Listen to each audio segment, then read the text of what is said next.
بسم اللہ الرحمن الرحیم ان الحمد للہ والصلاة والسلام علی من لا نبی بعد۔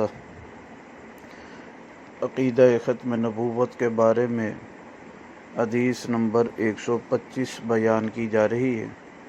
یہ حدیث مبارکہ کنز العمال فی سنن الاقوال والافعال میں موجود ہے۔ راوی اس کے حضرت عبداللہ ابن عباس رضی اللہ عنہما ہیں۔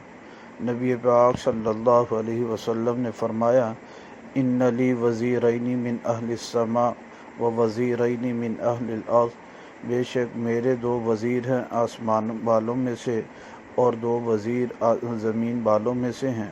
فوزیرای من اہل السماء جبرائیل و میکائیل، پس میرے دو وزیر آسمان والوں میں سے جبرائیل اور میکائیل ہیں۔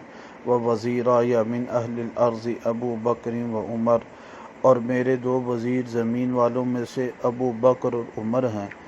یہ روایت مبارکہ نبی پاک صلی اللہ علیہ وسلم کی ختم نبوت کی دلیل ہے، یعنی اس سے یہ معلوم ہوا کہ آپ علیہ الصلاۃ والسلام کے جو وزراء ہیں، وزیر ہیں، وہ انبیاء اور رسول نہیں ہیں۔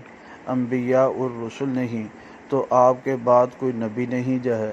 پہلے انبیاء سابقین کے وزیر جو تھے وہ نبی ہوا کرتے تھے، لیکن آپ علیہ الصلاۃ والسلام نے فرمایا کہ میرے جو وزیر ہیں وہ نبی نہ ہوں گے۔ جب وہ نبی نہ ہوں گے تو آپ علیہ الصلاۃ والسلام کے بعد بھی کوئی نبی نہیں ہو سکتا۔